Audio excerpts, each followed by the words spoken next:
छत्रपती शिवराज वंदन करून स्वर्गीय संतोष अण्णा देशमुख यांना विनम्र अभिवादन करतो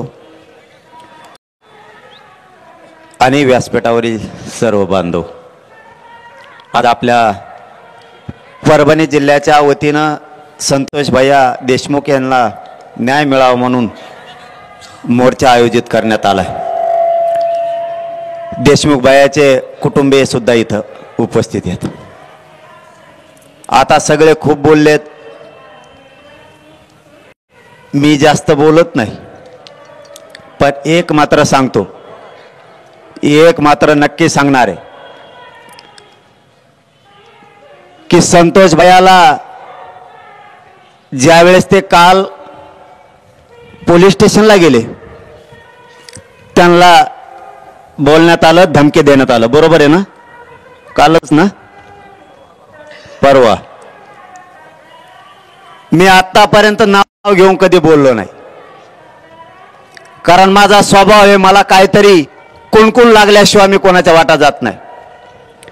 पण यापुढं आमचे संतोष भैया तर आता गेलेतच, पण यापुढं जर त्यांचे कुटुंबीय आणि धनंजय भाऊ देशमुख आणि त्यांच्या कुटुंबियाला जर धक्का लागला तर धनंजय मुंडेला रस्त्याने सुद्धा फिरून देणार नाही। आमचा एक भाऊ गेला, तो आता आम्ही सहन केला, या मुंड्याचं फिंड्याचं आम्ही तोंडावर नाव सुद्धा घेतलं नाही, हरामखोर अवलादीचं। पण जर देशमुख कुटुंबियांना जर यापुढे त्रास झाला तर एकाला सुद्धा रस्त्याने फिरू देणार नाही। आणि परभणीकरांच्या सगळ्या बांधवांना आज सांगतो, इथून पुढच्या काळात त्रास झाला, परळी असो कोणा बीड जिल्हा असो, इथल्या आपल्या समाजाला जर त्रास झाला तर परभणी आणि पलीकडून धाराशिव यांना घरात घुसघुस आणायचं। जर इथून पुढे यांनी लोकांना आता त्रास दिला तर परभणी जिल्हा आणि पलीकडून धाराशिव एकदा बघायचंच। माझा हे बघा, मी असलं कधी बोलत नाही, पण व्यासपीठावर एवढे जमलेत सगळ्या पक्षाचे नेते, आमदार, खासदार, ज्या वेळेस अस्मितेचा विषय येतो, जर माणसाचे मुर्देच पडायला लागले तर हे सहन होत नाही। आम्हाला माज नाहीये, आम्हाला मस्ती पण नाही। जर तुम्ही आमचे लेकरं उघड्यावरती पाडायला लागलात, आज काय दशा आहे कुटुंबाची, कसं जगायचं त्या पोरीनं आणि त्या पोरानं? तुम्ही जर आमचे लोक मारून जर तुम्ही तुमचे आरोपी घरात लपून ठेवता, यांना पुण्यात नेमका सांभाळा कोणी? सगळे आरोपी पुण्यात नेमके कसे सापडायला लागले? सगळेचे सगळे आरोपी हे पुण्यातूनच सापडतात। याचा अर्थ तुमच्या सरकारमधले मंत्रीचे आरोपींना सांभाळायला लागलेत, या खंडणी मधल्या आरोपींना आणि हत्येतील आरोपींना, या दोघांची नार्को टेस्ट झाली पाहिजे आणि त्यांना सांभाळणाऱ्या सगळ्यांना सह आरोपी केला पाहिजे। हे सगळं फाशी तर होणारच आहे। फाशी जर नाही झाली ना, मग आता कोणतरी म्हणले, मला वाटतं खासदार का कोण म्हणले की 4 सीट कच्चं होईल।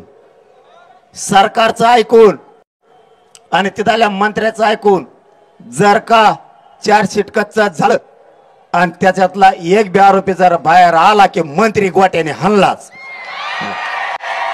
आता तुम्हाला हीच भाषा कळती। आता आमचा नाविलाज आहे, आम्ही करतो तो जातीवाद म्हणताय।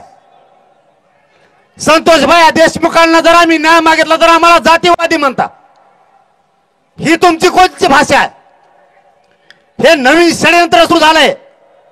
आपण जर संतोष भैयाकडून बोललो, आपल्याला म्हणते हे जातीवाद करायला लागले। हे तुम्ही नवीन शब्द आणि षडयंत्र आणलंय। आम्ही संतोष भैयाकडून बोललो की आम्ही जातीवादी, आणि तुम्ही आरोपीला सांभाळतात ते काय? तुम्ही आरोपीला गाड्यात घेऊन पळतात ते काय? आणि संतोष भैयाला क्रूरपणे तुम्ही मारलं तो जातीवाद नाहीये का? आम्ही आरक्षण मागितलं की आम्ही जातीवादी, आणि तुम्ही कोणाचाही वरबडून खाताय, मग तुम्ही जातीवादी नाही? यांना काय म्हणायचं ते म्हणू द्या. इथून पुढच्या काळात आपण सावध राहा. जर या समाजावर अन्याय व्हायला लागला तर आपल्याला सुद्धा गावात यांना घरात घुसून बाहेर काढावं लागणार आहे. नाविलाज आहे आपला नाविलाज आहे. आपल्या लेकराचे जर तुकडे होणार असले तर सहन करायची सुद्धा काही परिसीमा असती. कोणते मराठे आहेत आपण जाता संयम का बाळगायचा? जर पुढच्या काळात आपल्या समाजावरती आणि माता माऊलीवरती हल्ले झाले तर उत्तर जशाला तसाच द्यायचा.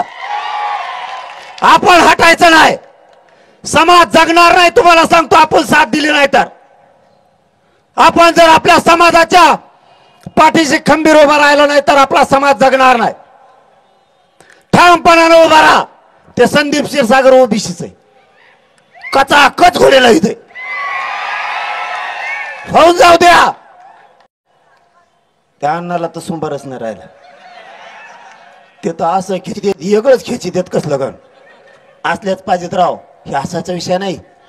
हे असलेच पाहिजेत. यांच्या मुंडक्यावर पाय देणारे असलेच पाहिजेत.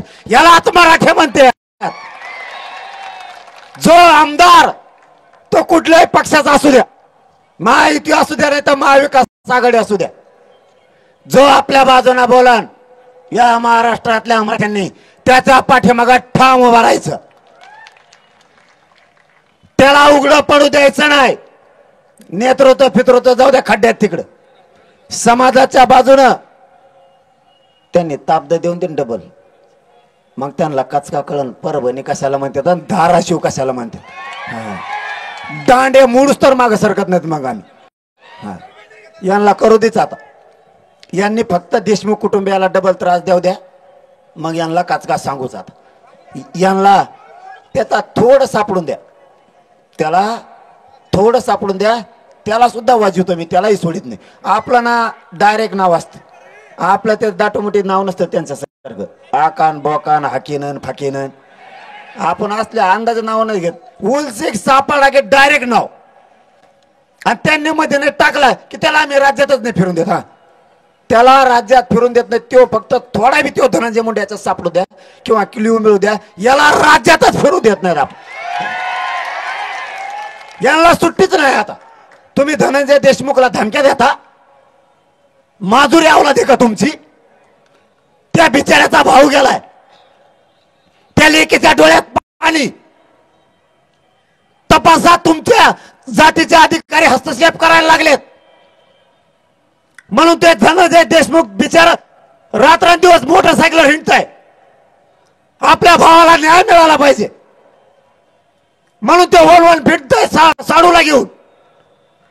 तुम्ही त्याला धमक्या देता. देशमुख कुटुंब एकटं नाही.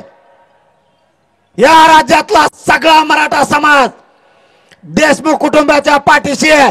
आणि वेळ पडली तर दांडे घेऊन ये. तुम्ही हक्काचं काम नाही. तो तुमचा एकट्याचा भाऊ नाहीये.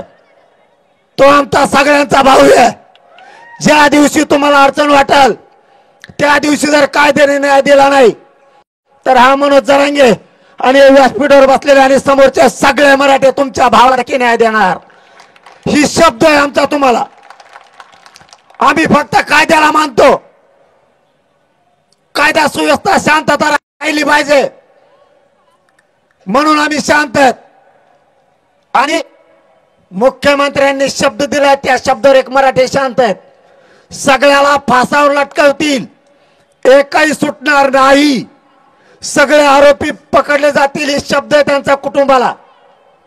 ही जर त्यांनी पुरा केला नाही तर मग त्यांनाही नाही केल्यावर सांगू आपण मराठे काय असतो. आपल्यापाशी कोणाची गय केली जात नाही. आपण जन्माल्यापासून मरेपर्यंत फक्त आणि फक्त मराठ्यांचाच राहणार. ज्यावेळेस मराठ्यावर संकट येईल त्यावेळेस मी फक्त मराठ्यांच्याच बाजूने असणार. मराठ्यांनी काळजी करायची गरज नाही. फक्त मराठे तुटून एकत्र येत जा. ऊन वारा पाऊस बघायचं नाही. एक जीवाने सगळ्यांनी उभं राहत जायचं. काम हातातले फेकून मराठ्यांची एकजूट कायम दाखवायची. जरी राजकीय नाव असलं तरी पण राजकीय नाव बघितलं की काही काही बाहेर निघत नाही.